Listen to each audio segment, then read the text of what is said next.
This is the Voice of Early Childhood podcast.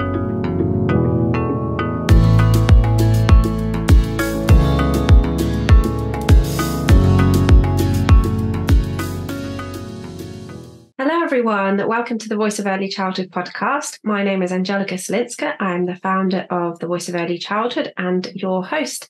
Today I'm joined by Joshua Barr, who is head of early years at an international school in Shenzhen in China. So thank you very much, Joshua, for joining today. And it would be great if you could introduce yourself a little bit more and tell us about what your job role is and where you're based and the work that you do. Okay, yeah, sure. Thanks for inviting me on. My name is Josh.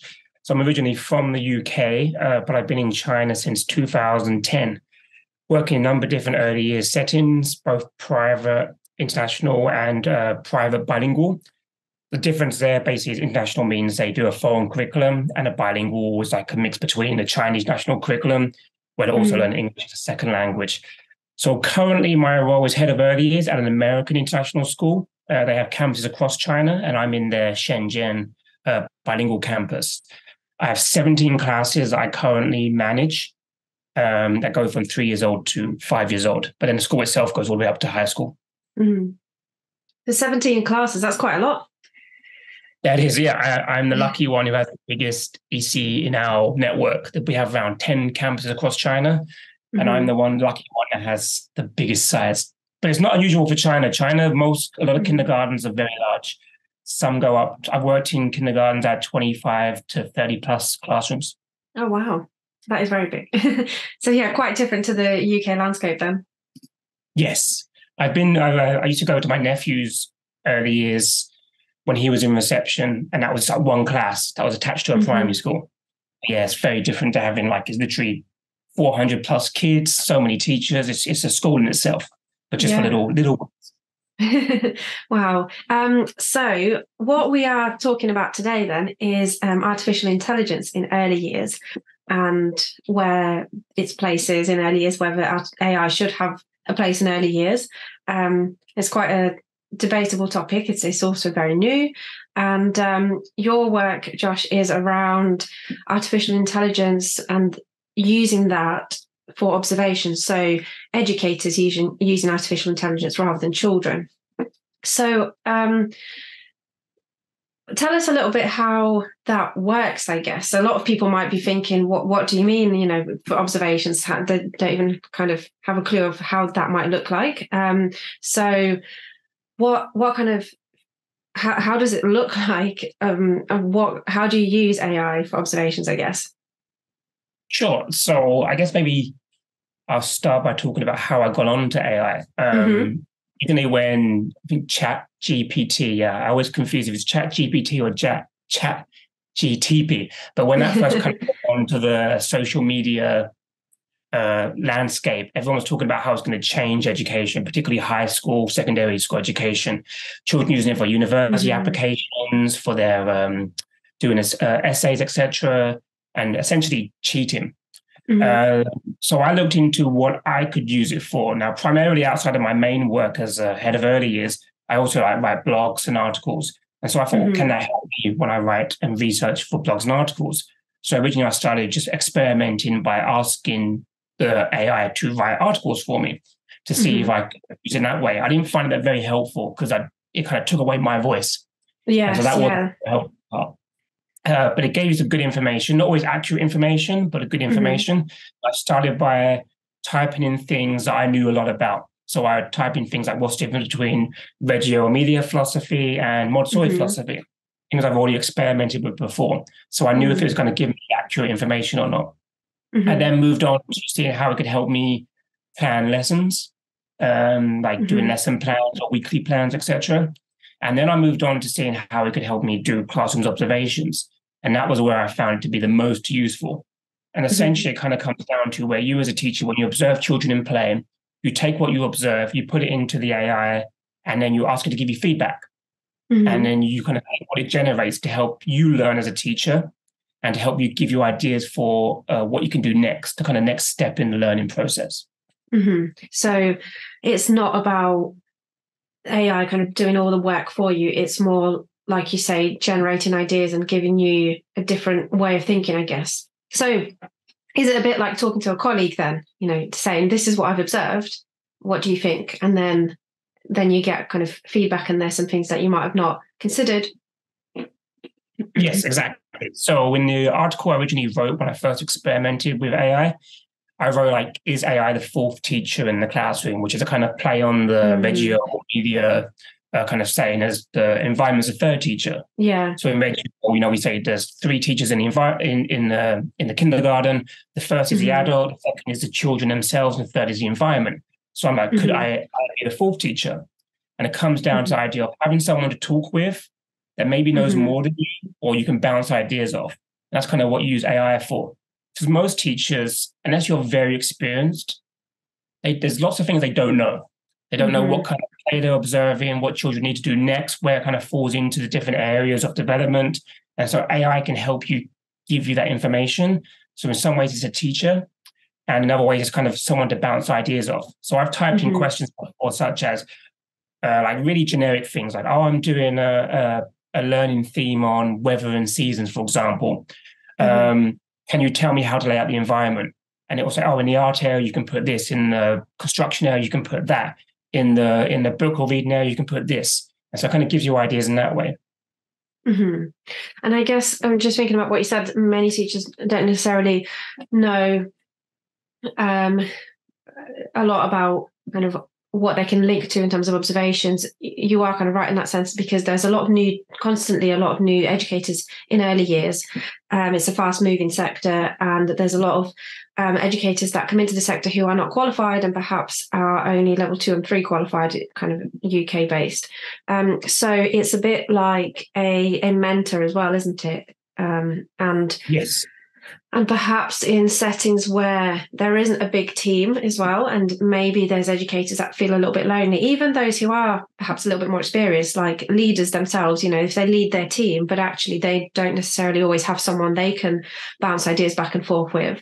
So they can use this software and, I guess, communicate with it rather than sitting down and reading lots of different articles. It's just a quick way of getting ideas, isn't it? Yeah, it really is like a conversation, because you ask it to do something, it gives you a reply. And then from that reply, you can then ask it something else. And that's kind of how it kind of goes on. So earlier today, I was exploring it again, hoping to give you some examples about some things I've observed in classes this week or the previous week in my school. So one of the things I put down was two children in the block area building blocks. The second child came over, wanted to play. The first child said, no, I don't want to play with you. Basically, I don't need to knock my blocks over. And then he stands by and watches that. And then the kid builds it. And then eventually it falls down. And he's kind of shocked. The other boy looks on laughing. And he's on that kind of stage where, am I going to cry or laugh? Yeah. A bad thing or a good thing. And he starts laughing. And then they both start playing together, building it. And then seeing how high they can go and knocking it over for fun. And I kind of the chat GPT to see what I got from that. And then asked it more questions based on what it gave me. So one thing I was doing is give me an analysis. So can you give me a developmental value analysis based on this scenario? And then after that, I say, can you give me ideas of what to do next? Now, I'm not going to follow all those ideas, but what I want to do is kind of take information from that to learn professionally. Now, generally my stage where I am, although there's always more learn I can do, I'm kind of quite well knowledgeable about the different stages of development and different ideas I can do in the classroom. But if you're a new teacher, even if you've done all your levels, all your qualifications, having that practical experience, you're still going to miss things. And so where you can use AI is helping you in kind of, oh, I didn't think about that. I didn't think about different stages of play within this scenario. I was only thinking about the construction play. I wasn't thinking about him and his social development with the other boy. And actually ChatGPT kind of gave me that as well as part of this analysis. It kind of made me think back to things I might have forgotten about.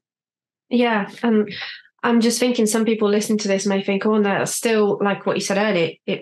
It's kind of like cheating, or it's not your own voice, it's not your own work, and it's the easy way out. But actually what you said there, you are observing and you're typing in exactly what you observe, just like you would type that into a observation kind of platform or on paper if you're writing on paper. And so that's still your work. And then that conversation is like having a critical friend I guess, of what, we use that term in research and education sometimes, that critical friend that then gives us different, like you said, scenarios. So it's just about educators being resourceful, I guess, isn't it? And moving on with at the times, moving forward with technology and using it in ways which are going to help them, their professional development, and perhaps ease that workload as well, because there's a lot of like we used to say, paperwork, or digital paperwork in education. And actually, it's just making sure that we do use it in the correct ways rather than, I guess, as a cheat kind of system. Yes, and you could easily just, for example, copy and paste that, put it onto your parent communication software, Seesaw, namely, whatever one you use. It's like a variety, whichever you're communicating with your parents with. And then boom, and you go, okay, I've done my job. I put the observation into the AI, it gave me the assessment or the feedback. I sent that to the parents. But then you still don't have that personal touch and you haven't really read it to make sure it makes sense to you. Yeah. So you also have to make sure you kind of take that and then cut it down and then make it your own words. Because parents get to know your voice as an educator. So if you're the person, like you're the key person for their child and you're the one speaking to them all the time, if you suddenly switch to just copy and pasting from AI, they know something's up. They're going to recognize it's not your voice. And then you're not going to learn. So you have to really read it and then take the parts that are most useful for you. And then you can edit that, change that, or copy and paste it, but not the whole thing. Because then it just becomes a pointless situation for you and the child, the parents. And unfortunately, that will happen because everyone will, it kind of goes through those stages where they're like, oh, you know what, that sounds really good and I can't reword it. It's not necessarily because they're being lazy. They just think that is the way I would have written it, for instance, or that sounds really good. So how do you work with your educators and ensure that they are putting across their own voice and they are being critical and exercising that kind of reflective thinking rather than just thinking, this sounds great, I'll just copy and paste it? Yeah, so in my current school, we've banned AI, mainly because of the effect on the high school, the secondary school, of older kids using it. Right now, it's more like a thought exercise that we use it just for playing around with our own kind of ideas and thoughts. And we only use the free version too. Like there's a paid version where you can do more. Oh, yeah. I don't know what more you can do, but it's not, for me, it's not worth $20 a month. So I use the free version and just to experiment and play with it. And so do like educators as well. So it's more about self-learning and copy and pasting it in. And obviously for us too, we have to translate into Chinese because in my context, we're dealing with Chinese parents. So whatever we make, we have to make it make sense in Chinese. So that requires collaboration with the international teacher and their local teacher about what they're communicating with parents. So it has to go through that person process already. Now, in a situation we don't have that, maybe in the UK, if you're alone in the class or you're that one person using it, you could just do that. But really, then it comes down to your coach, the person who's the head of your earlier setting, to kind of stop you and be like, okay, what are you doing? That was a lot you wrote for your comments. Where did you get that from? How did you know that? And then kind of having those kind of layers of protection. But then there's also, with anything really, there's abuse of power. Like there's lots of resources out there that teachers now use too much. For example, it could be their interactive TV or whiteboard, right? Where years ago we never had them. Now we have them in many classrooms, especially in China. Every school has an interactive TV or whiteboard pretty much. And then that becomes the main source of teaching. It's like come to the carpet, sit down, teacher has the laptop on their lap, and they just like do the lesson through the PPT or through the whiteboard.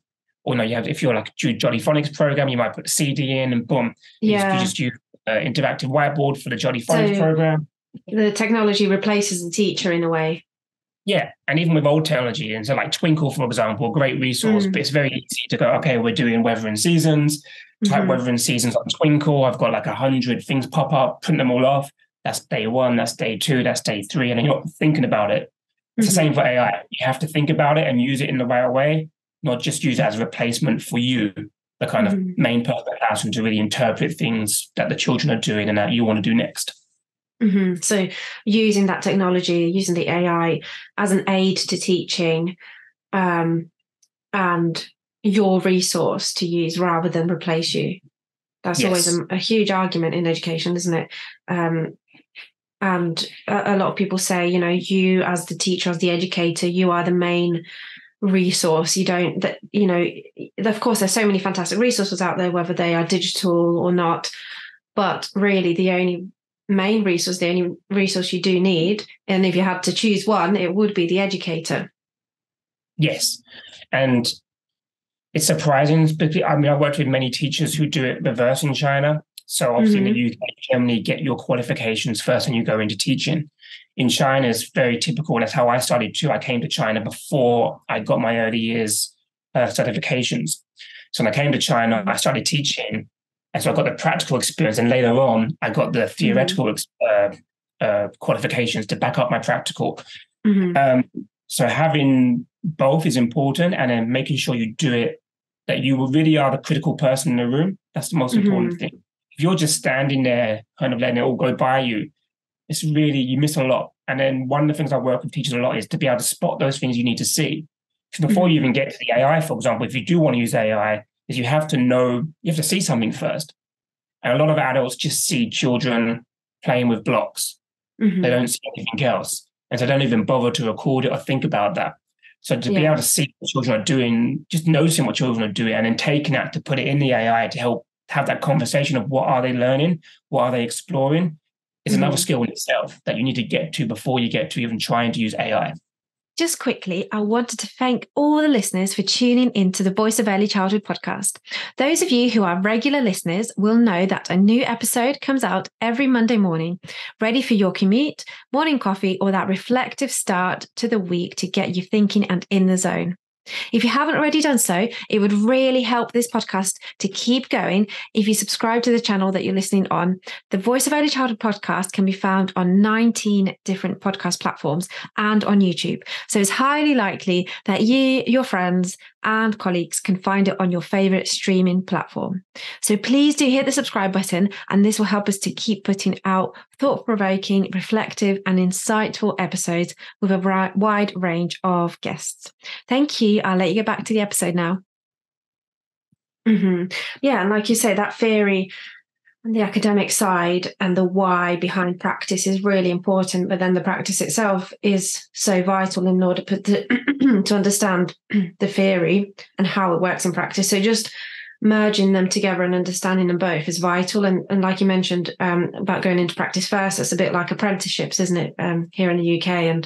And a lot of the time you learn on the job and you learn the theory as you go along, and it really helps to understand it and solidify it, because you can be sitting in the classroom in a lecture theatre and taking in all this research and theory and not really see how it looks like in practice. And that's why I said at the beginning, I was just kind of thinking there's so many people that would listen to the initial kind of title of this podcast episode and think AI for observations, what does that even mean? Like how do we even comprehend that, and straight away think, oh, that's cheating, and things like that. So it's really understanding how everything looks like in practice, but then the why behind the practice as well. So being reflective, I think, is really important in this. And I know I mentioned it a few times, being critical and reflective, and like you say, understanding why things are happening and not just being in the room and letting things happen, but observing and being critical about that information. Yes. And I think the most important part is going back to what we discussed before, that it really is a conversation, but with a computer. So generally, if you want to know something where maybe your head of early years or someone said you need to learn more about Piaget stages of play, for example, and you have to go read a book or read an article or something about it. But if you had that conversation with the AI, it will give you an answer, then you can respond to that being, it doesn't make sense to me. Can you explain, give me an example, what that would look like? And it can give you an example. And so it really gives you that interactive conversation. That's not always accurate. So you have to remember that. So you still need to read and do other things. And that's where that criticality and reflection comes in. You still need, it's still like a great way of just having a conversation with someone like we're having now, but with a computer. So it's not the only thing you should do. It should replace people. There's definitely something you can do to learn more. You can learn much faster because you're having a conversation, not just taking in information, you're asking questions and getting things back.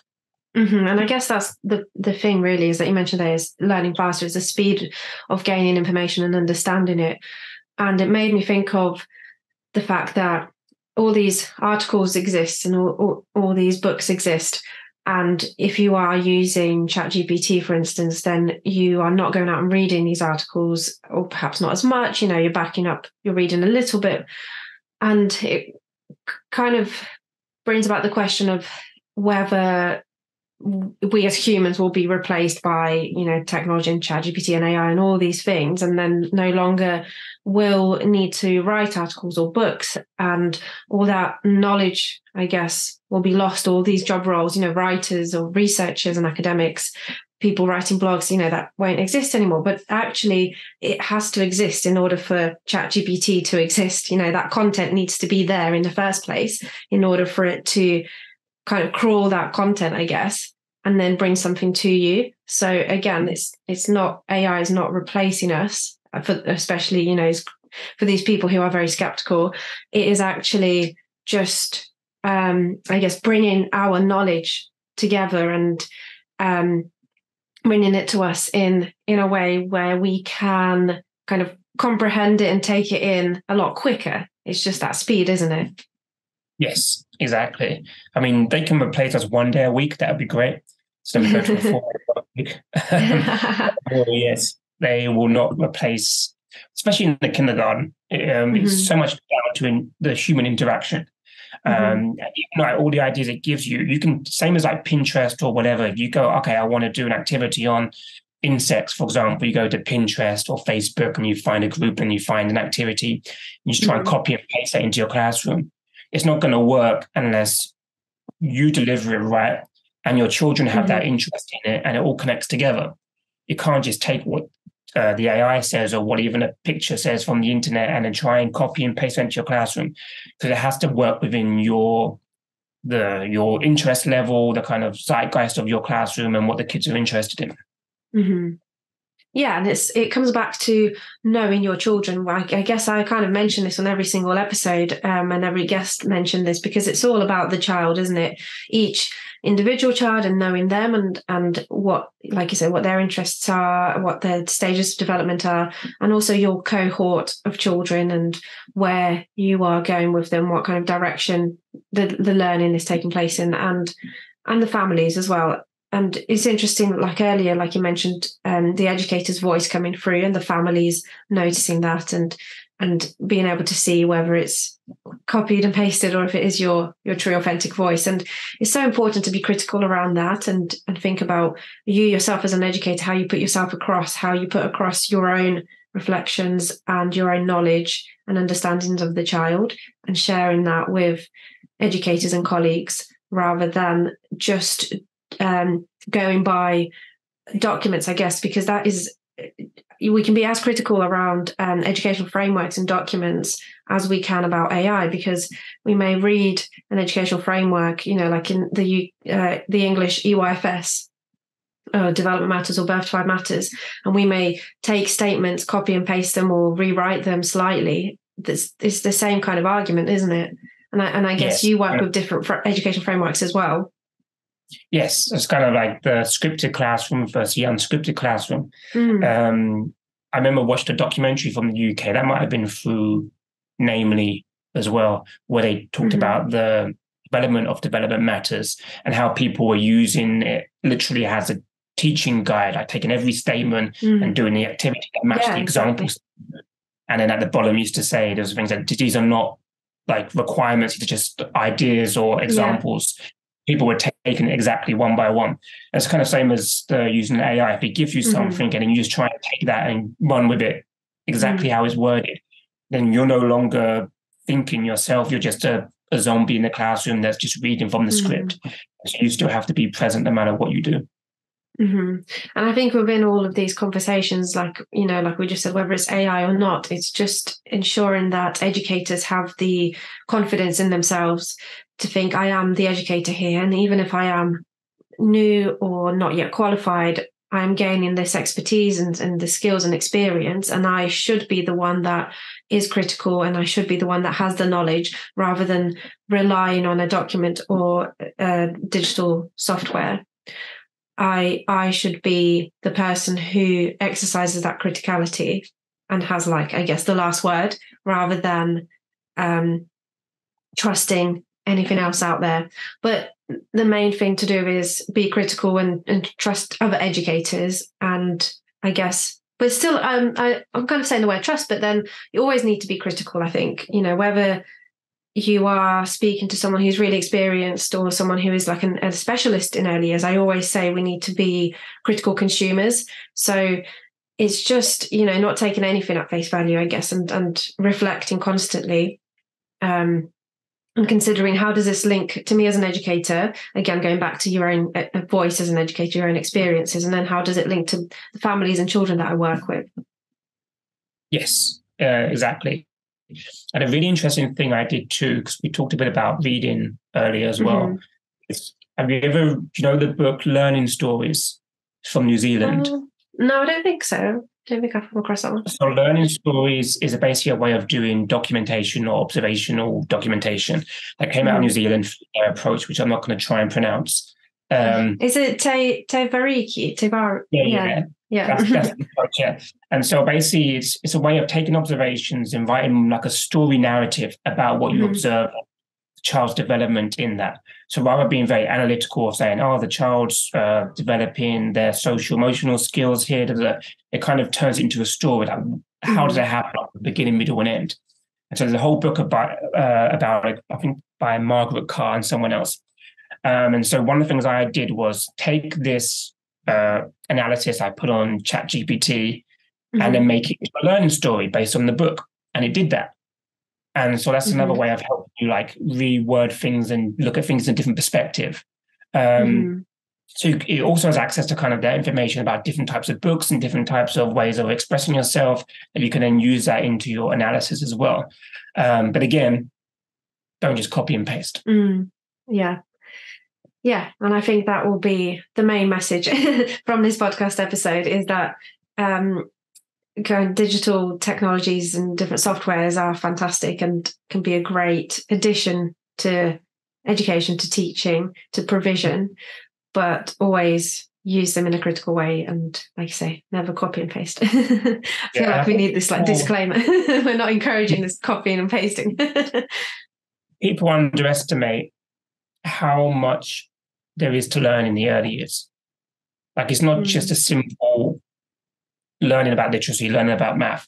There's so many things to learn. Like, there's now neuroscience to investigate, like self-regulation, co-regulation, different stages of play, stages of development, social constructivist theory, and other types of theories. There's so many things to have in your head to think about when you're doing this class. Again, like data and how to interpret data, how to collect data from basic things like do they know their letters, letter sounds, to collect data? Are they creative? Are they problem solvers? How do we collect data on that? There's so many things to think about.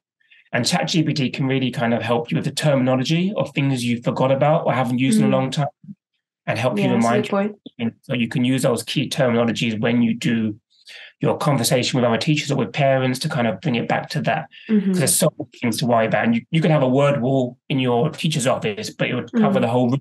There's so many terminologies and key things to know and people to know and theories to know. It's easy just to go over your head and forget about it. Yeah, that's a really good point, Josh, actually, because a lot of the time, educators who have just finished a qualification, perhaps specifically a higher qualification like a degree, then they go back into practice, and you can feel a little bit lost without the kind of academic side and all of that reading and research that you've been used to, and perhaps a little bit lonely in terms of you may be the only one in the classroom or in the setting who is degree qualified or who is the teacher. And like I was saying earlier, you may not necessarily have someone to bounce ideas back and forth with. And certainly going back and reading books and articles and looking for kind of academic journals to remember those kind of key terms, keywords, theorists, and things like that does take up a lot of time. And just having ChatGPT and other things to bring back those terms, like you say, really sparks your memory, doesn't it? That's a really good point. I think I'm just kind of reflecting on back when I was in practice, and I felt a little bit kind of lonely and wanted to go back to studying and research. Maybe if ChatGPT did exist, I would have felt a little bit more like I could have a conversation. Sounds a little bit sad though, doesn't it? But you always have someone you can talk to. A really interesting example I did again earlier, which unfortunately I can't show you because my VPN's not working, but I'll try and look it up, so I was playing with some students last week in my one of my 3-year-old classes. They were just playing with little toy food and loose parts, like plastic toy food and little loose parts, pretending it was food. And I sat down to play with them, and they were trying to give me the food, and then I was eating it. But then I started to mimic different like food tastes. So I was like, oh, it's too hot, oh, it's too cold, oh, it's too spicy. And they found the spicy really funny because I'd do like the kind of like too spicy in the drink. And so I kept trying to give me spicy food, like pretend spicy food. And then so I put that in ChatGPT, and it gave me some really interesting ideas of what to do, because I was like, how can I explore this further? And there's things I didn't think of, because I was like, I can't give children spicy food. And then it kind of gave me, you can give them some like pepper and cucumber. You can have them smell different types of flavors, which I never even thought of before. And it kind of gave me that ideas of like, okay, that's a really good idea. I could take that, but I never even thought about it before.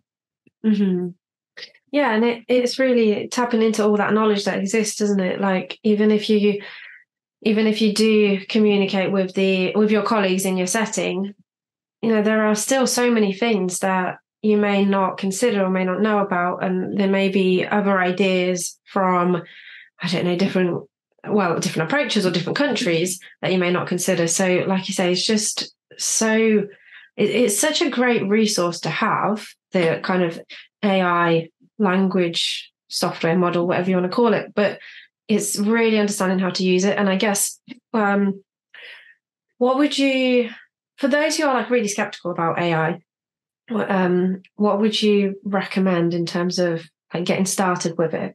Have you got like any tips? Yeah, I'd just say get the free version of ChatGPT. There might be even better versions out there, but that's the only one I really use. To get the free version, you don't have to download anything. It's just literally on the web browser. So you access it, create an account, and just ask it questions about anything. Like even just to kind of get going of, if you want to refresh on EYFS, like can you explain the EYFS and the framework to me? And ask another question. So just kind of get into the habit of talking to it. Because again, you don't need to use it. It's just for you on your computer. It's just for you to have a conversation with, and then to see what it can do, and then see how far you can stretch it, and then try and put an example in there, particularly one you're strong at. So if you are strong at observing, or you're strong at something you've observed, that you know what they would do and you know what you're going to do next, just put that in there to see what it's going to give you as well, and kind of see what example or analysis it's going to provide you. And then again, you don't need to use it. You can just, if you think it's rubbish, you can just press that little X button on your screen and close it down, never use it again. Just try it. Because again, it's not anything you have to use actionable. It's just there if you want to have a conversation. You don't want to dust off your books in the library, or you don't have any books, maybe you can't afford to buy books. And you only get what you can exchange with your fellow class teachers, because as we know, most early years teachers in the UK are dramatically underpaid, and so we can't afford to buy these £20 textbooks all the time. Constantly. So like even just having that to get information without even doing a Google search is very useful. And again, you don't like it, just push the red X button and then move on. And then go, Josh was wrong. Well, it's all about being critical, isn't it? And like you say, playing around with it and seeing if it works for you and how it can work for you. But yeah, well, thank you very much, Josh. It was really interesting having this conversation and exploring all of the kind of capabilities and uses of AI and how it can fit into early years. So your article is on the Voice of Early Childhood website, so it can be accessed there. And perhaps, like you were saying, you can do a little video as well of you using ChatGPT, and then that could be put on there as well. I think that would be quite useful for people to see that in, I guess, real life, and how it works. But thank you very much. It was brilliant having you on. Thank you for having me. It's nice talking to you.